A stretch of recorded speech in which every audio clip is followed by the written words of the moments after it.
At dinner, Mom slid a white envelope across the table to my sister, $150,000 for her new house. Dad didn't hesitate. He just looked at me and said, "You're the failure. We invest in winners." The room went silent, forks frozen, smiles cracked. I didn't cry. I just folded my napkin, walked out, and never looked back. That night, I didn't beg for love or fairness. I started something they'd never see coming. 2 years later, my sister drove past my property, slammed on the brakes, and screamed into the phone, "Dad, you need to come here. Now." When I was 12, I built a suspension bridge out of wire and drinking straws for the state science fair. It held the weight of a full textbook. I won first place. I still remember standing on that gym stage scanning the crowd for my parents, 2 empty seats in the front row. They were in Denver that weekend, cheering for my sister at her beauty pageant. That night, I brought the medal home, proud and glowing. Dad glanced at it once and turned up the TV. "Strange girl," he muttered. "What kind of daughter plays with machines?" Mom didn't answer. She just stroked Jessica's hair while my sister showed off her Little Miss Sunshine trophy under the living room lights. That moment stuck like a splinter. It wasn't the words, it was the quiet after them. The quiet where love should have been. As I grew up, I learned that love in my family came with receipts. Every favor, every gift, every smile, it all depended on whether you made them look good. Jessica was their miracle child, the one who got the easy praise, the second chances, the excuses. I was the backup plan, the strong one, the one who didn't need anything. I worked nights to pay for college. They paid Jessica's full tuition without blinking. I graduated with honors, found my first job as a structural engineer, and sent them photos of my projects: bridges, apartment buildings, steel frames cutting into the sky. The only reply I got from Dad was, "You still renting?" Every phone call became a report card on my stability: Jessica's promotion, Jessica's engagement, Jessica's new car. They didn't ask how I was, they just measured me against her shadow. Still, I kept hoping that one day they'd see me as more than a failed investment. That hope finally cracked the night of the dinner. When Dad said, "We invest in winners," something inside me shut off. I stopped chasing their approval. I stopped explaining myself. And I started learning the difference between silence that breaks you and silence that saves you. So I packed up, left Colorado Springs, and headed back to Denver. No calls, no tears. Just the road, the hum of the tires, and a promise to myself if they wouldn't see my worth, I'd build it brick by brick until the whole world could. Losing my family was one kind of silence. Losing my job was another. It happened on a gray March morning, the kind where even the air feels tired. The company had been struggling for months, but I kept convincing myself I was safe. I worked hard, hit deadlines, stayed late. But when the director read out the layoff list, my name sat right there in the middle, clean, final, unarguable. I walked out into the snow with the termination letter crushed in my hand. The cold hit harder than I expected. For a moment, I stood on the sidewalk staring at the traffic, wondering how many times in life you can rebuild from zero. That night, I sat in my apartment staring at the faint reflection of city lights on the window. The silence inside wasn't peaceful anymore. It was heavy, the kind that makes every sound echo too loud. I picked up my phone, opened the Bennett family group chat, and saw their latest photo, Jessica standing in front of her new house champagne. In hand, our parents beside her smiling like they'd just won the lottery. The caption read, "So proud of our youngest daughter." I stared at it for a long time before typing one last message. "Thank you for teaching me to stand on my own, even in the cruelest way possible." I hit send. Then I blocked their numbers, deleted the chat, and sat there while the screen went black. For the first time, there was no audience, no expectations, just me. The fear came first. What if I fail again? What if they were right? But underneath the fear, something small stirred. Freedom. The next morning, I woke up before dawn. I didn't have a job and I didn't have a plan, but I had a choice. I could either spend my days proving them wrong, or I could build a life that made their opinions irrelevant. I made coffee, opened my sketchbook, and drew a simple line, just the outline of a small house. I didn't know it then, but that line would become the first step of everything that came after. The first few weeks after I lost my job blurred together coffee gone cold, rejection emails piling up, and a quiet that made the refrigerator hum sound like company. I applied everywhere from small construction firms to drafting studios, but the whole city felt frozen. Denver was still limping out of the recession, and no one was hiring. One afternoon, I found myself in a small cafe called Harlan's Corner. The place looked tired, dim lights, chipped furniture, and a smell of burnt espresso that lingered like regret. I sat at the back with my laptop half working, half wondering how much longer I could pretend I was fine. That's when the owner, a man in his 60s with silver hair and paint-stained hands, came over. "You're Wendy Bennett, right?" "The engineer?" I looked up startled. "Used to be," I said. He smiled. "Used to, I could use someone like you. The cafe's falling apart, and I've got about $1,000 left to fix it. Interested? $1,000. Not even enough to cover my rent."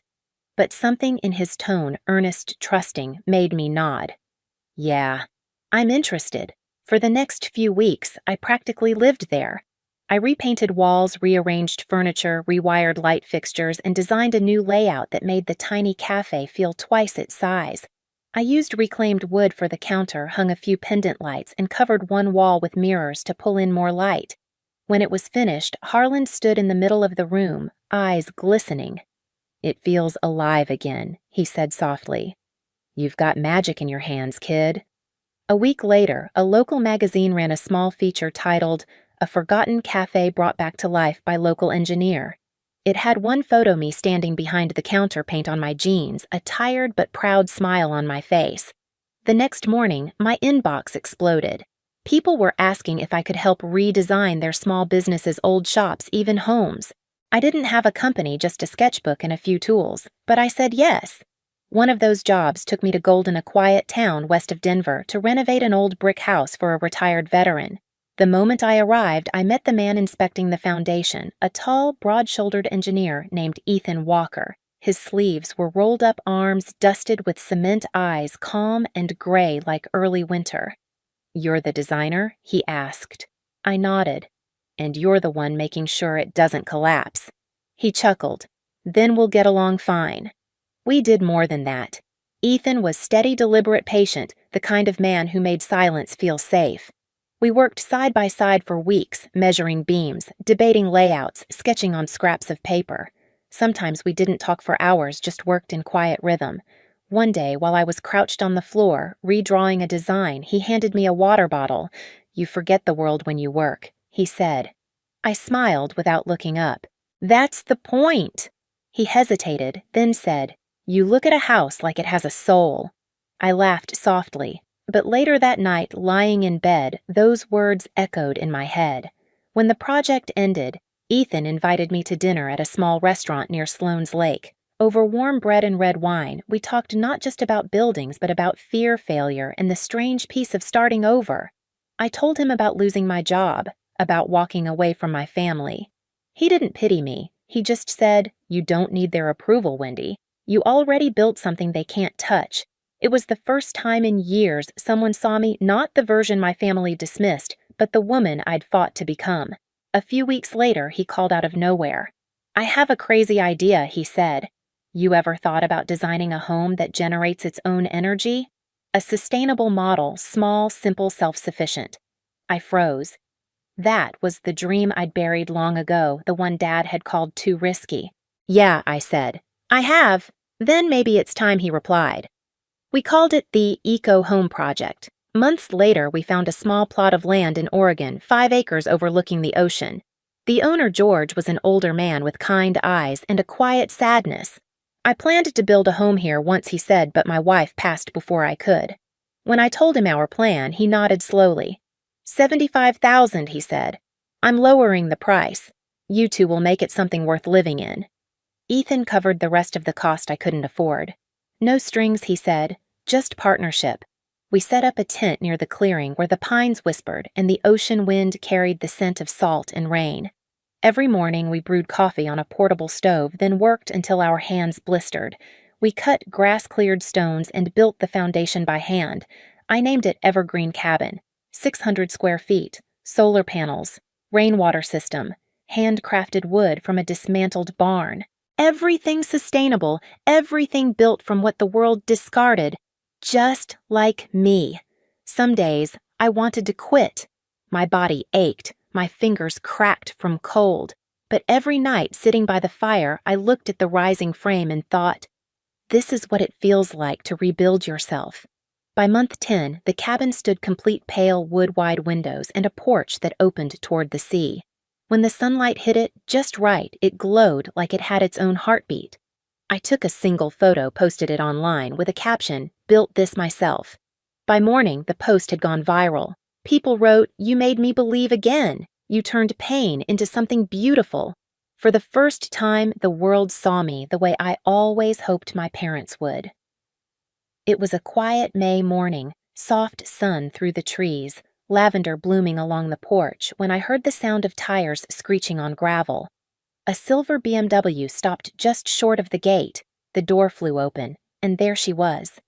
Jessica, 2 years older, perfectly styled, but trembling. Her white dress caught the wind, her voice shaky on the phone. "Dad, you need to come here. Now!" I stepped down from the porch, still holding my gardening gloves. "Jess, what's going on?" She froze when she saw me. "You live here." Her eyes swept across the cabin, the solar panels, the wildflowers, the forest behind me. "They said you lost everything, that you ran off." I smiled faintly.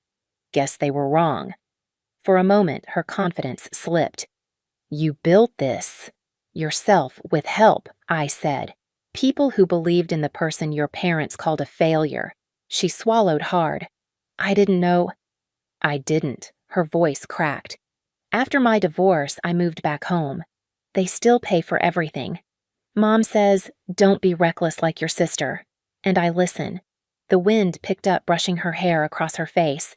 She looked so small then, like the girl I used to protect from our parents' arguments. I didn't feel angry anymore, just sad. We were both raised in the same house, taught opposite lessons. I was told to survive without love. She was told to depend on it completely.